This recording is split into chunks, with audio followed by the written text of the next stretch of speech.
Halo teman-teman, pertama-tama saya ingin mengucapkan terima kasih kepada Anda karena telah bergabung di komunitas Import IMS Community. Ada pepatah lama mengatakan tak kenal maka tak sayang. Oleh sebab itu, saya akan memperkenalkan diri saya terlebih dahulu. Perkenalkan, nama saya Iwan Kendeanto. Saya owner dari CBD Group yang memiliki bisnis di bidang kuliner, properti, dan retail minimarket. Saya juga penulis dari 2 buku yang berjudulkan 100 Billionaire Mindset Indonesia dan Business Owner Revolution. Bagi Anda yang membeli DVD isi import from China ini, Anda berhak mendapatkan buku Business Owner Revolution tersebut secara gratis. Sebagai salah satu apresiasi dari saya karena keseriusan Anda untuk mempelajari bisnis online. Nah, di video kali ini saya ingin memberikan terlebih dahulu overview tentang materi apa saja yang akan Anda pelajari di DVD ini sebelum kita memulai tutorial ini. Saya membaginya menjadi 3 bagian. Yang pertama, saya menyebutnya bagian Your First Step atau bagian langkah pertama Anda. Di bagian Your First Step ini, saya akan membahas 3 topik, yaitu yang pertama, perkenalan mengenai seberapa besar keuntungan dan peluang yang bisa Anda dapatkan jika Anda menjalankan bisnis import from China ini. Yang kedua, kita juga akan mempelajari bagaimana caranya memiliki mindset seorang entrepreneur yang cepat usaha dan cepat kaya. Di bagian ketiga, kita juga akan mempelajari 2 jenis model importir yang bisa Anda terapkan atau Anda praktekkan untuk bisnis import Anda.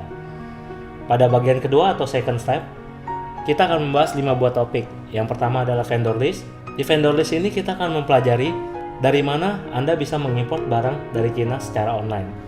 Di bagian produk checklist, kita akan mempelajari produk apa saja yang bisa Anda import dan Anda jual dengan mudah di Indonesia berdasarkan pengalaman saya dan alumni Imported IMS. Yang ketiga, supplier checklist. Pada bagian ini kita akan mempelajari indikator supplier yang harus Anda perhatikan sebelum Anda belanja dari seller atau penjual tersebut. Pada bagian keempat, di shipping list dan teks, kita akan mempelajari bagaimana caranya mengirimkan pesanan Anda ke rumah Anda berdasarkan referensi dari kargo atau forwarder yang telah kita gunakan. Dan pada bagian perpajakannya, Anda juga akan mempelajari sedikit berbagian pajak mengenai barang apa saja yang terkena pajak dan barang apa saja yang tidak boleh Anda import. Pada bagian terakhir capture kedua, kita akan mempelajari bagaimana cara Anda membayar transaksi barang belanjaan Anda. Nah, pada bagian terakhir, kita akan membahas mengenai 5 topik. Yang sudah pasti adalah kita akan praktek secara live untuk belanja import pertama barang Anda. Kemudian di bagian kedua saya akan membahas sedikit tips dan trik import agar Anda tidak mengalami trial error yang telah dialami oleh saya dan beberapa alumni Import IMS. Pada bagian ketiga, saya juga akan mengajarkan 5 strategi online secara marketing untuk menjual produk Anda di Indonesia. Pada bagian keempat, saya juga mengajarkan sedikit mengenai private labeling produk sehingga Anda tidak perlu menjual harga lebih murah dibandingkan kompetitor Anda, tetapi Anda akan menjual produk lebih mahal dibandingkan kompetitor Anda tanpa harus bersaing perang harga. Di bagian terakhir, saya akan merekap kembali materi yang telah Anda pelajari selama 3 session ini. Sekali lagi, saya ucapkan terima kasih atas kepercayaan yang diberikan kepada saya. Mari kita sama-sama belajar menjadi importir yang lebih handal lagi. Jangan lupa untuk join Facebook Group di bagian akhir video ini. Sampai jumpa di Facebook Group ya.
kita.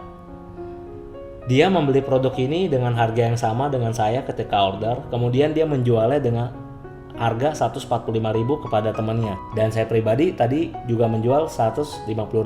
Dan ada alumni AMS lainnya yang tadi juga menjual di harga 169.000. Jika kita lihat, keuntungannya ini sudah mencapai di atas 100%.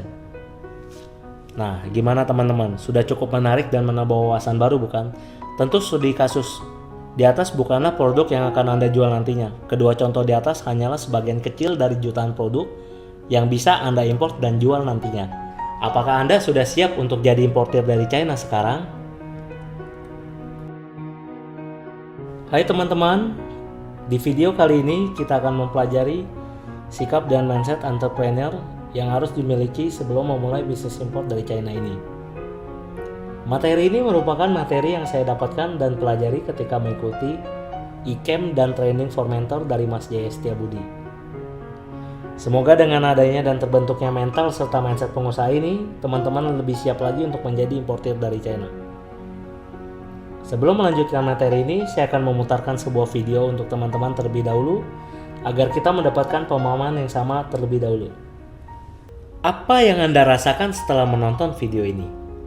Apakah Anda pernah mengalami posisi di mana Anda mempunyai banyak ide, tetapi orang yang Anda kenal seperti ingin menghentikan ide dan aksi Anda? Atau Anda juga pernah mengalami di mana Anda ingin memulai usaha tetapi tidak didukung dan disupport oleh keluarga? Apapun yang Anda rasakan sebelum menonton video ini ataupun sesudah menonton video ini, saya ingin Anda melupakan semuanya dan memulainya dengan lembaran baru saat ini.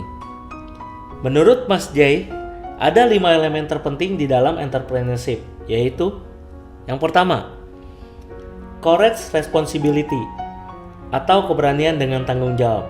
Yang kedua, credibility integrity atau kredibilitas dengan integritas.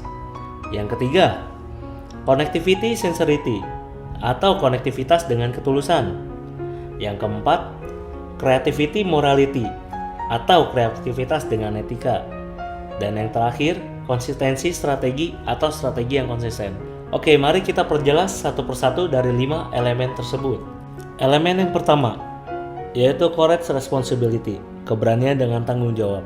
Banyak orang gagal sebelum memulai sebuah usaha. Dan ada juga yang takut sebelum mencoba memulai usaha. Dan banyak pemikiran dari banyak orang, termasuk saya sendiri secara pribadi, ketika ingin memulai usaha, kita cenderung berpikir kalau nanti kita gagal usaha gimana? Kalau nanti usaha kita tidak laku bagaimana? Dan jika kita meminjam uang orang lain atau uang bank, maka kita akan berpikir bagaimana cara membayar hutangnya. Saya pribadi juga pernah mengalami masa ini ketika dimana ketakutan dalam pikiran menjadi seolah-olah nyata. Padahal memulai sebuah usaha saja kita belum. Nah, saya akan bercerita sedikit mengenai usaha saya yang bubble drink.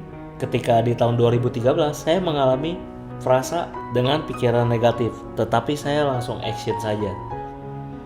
Dan saya mencoba untuk melawan arus tersebut dengan berpikir positif. Jika saya sukses, nanti bagaimana? Jika usaha saya ramai, berarti saya bisa berhenti kerja. Dan saya juga bisa mempunyai banyak uang. Akhirnya dengan khayalan positif tersebut, saya mencoba memulai usaha. Dan alhamdulillah, dalam kurun waktu 3 bulan, saya bangkrut. Tetapi pelajaran dari kegagalan tersebutlah yang membuat saya membuahkan hasil sampai saat ini.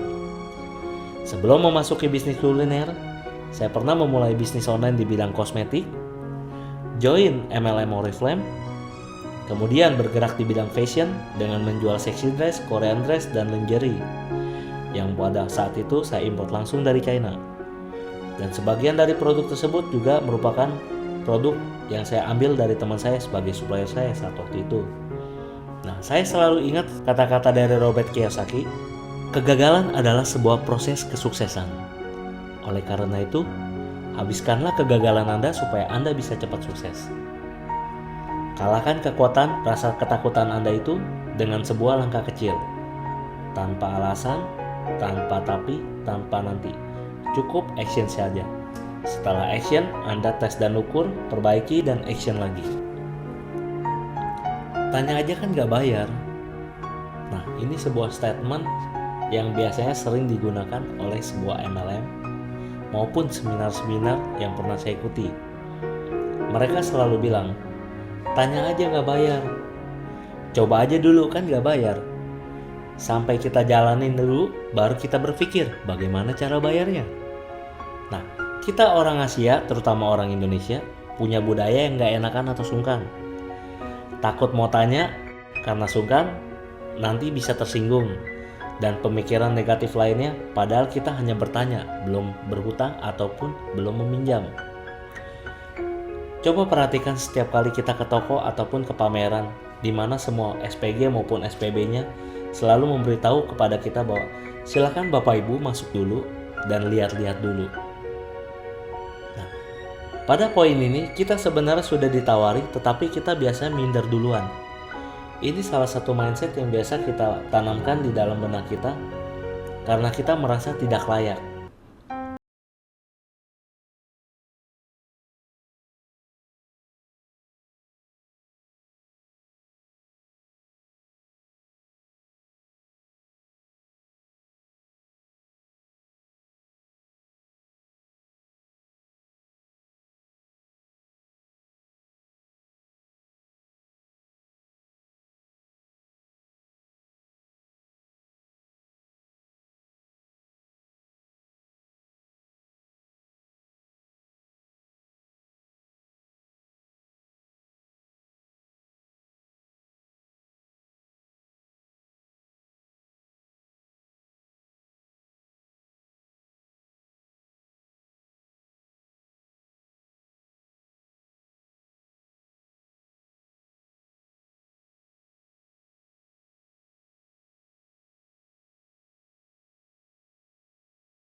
Image atau pencitraan yang tidak membawa impact ataupun manfaat terhadap orang lain.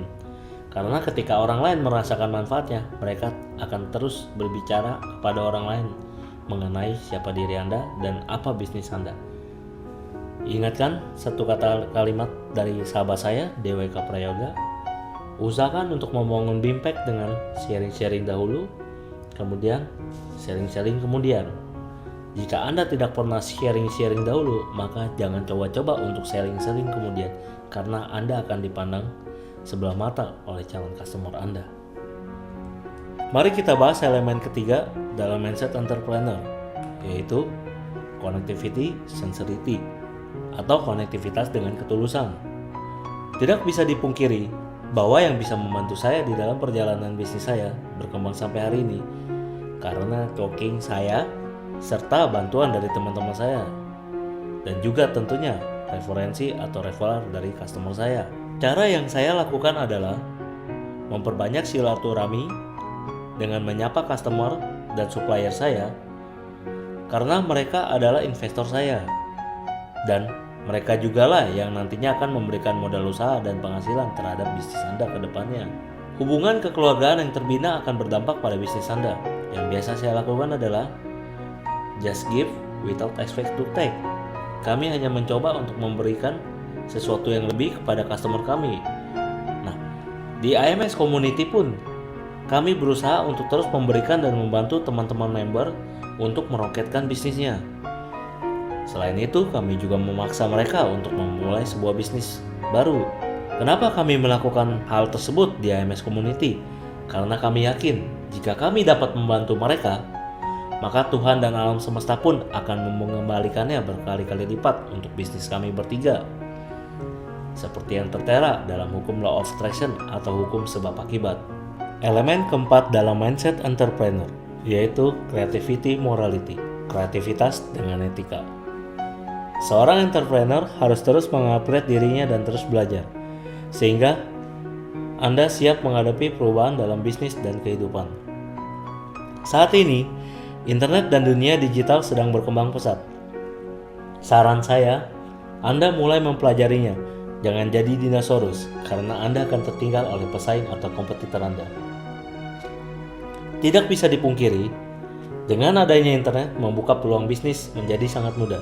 Market pasar pun menjadi lebih luas.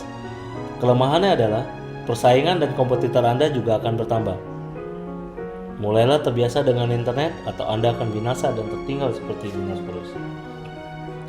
Cobalah untuk kreatif dan think without the box, sehingga Anda akan menciptakan produk dan sebuah bisnis yang berbeda dan unik, di mana kreativitas tersebut akan membuat Anda menjadi starter di suatu bidang atau produk yang belum pernah dibuat oleh orang lain, atau menjadi follower dari orang lain. Contoh yang paling menarik adalah Lele Lela milik Mas Rangga. Beliau menciptakan konsep warung makan lele berbentuk resto yang elegan, nyaman, enak, dan memiliki varian rasa yang banyak.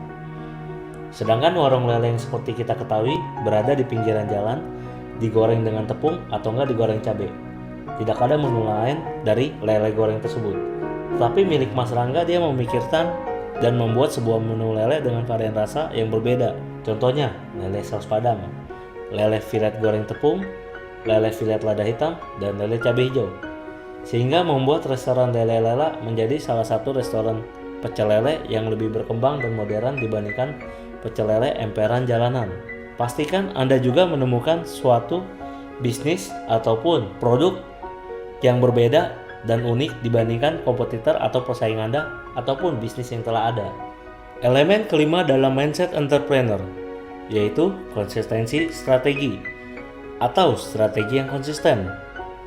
Banyak orang action buka bisnis, jalanin bisnis, tapi mereka sebenarnya tidak tahu bagaimana cara mengukur atau mereview ulang strategi bisnis mereka. Apakah sebenarnya bisnis mereka yang jalani itu untung atau buntung?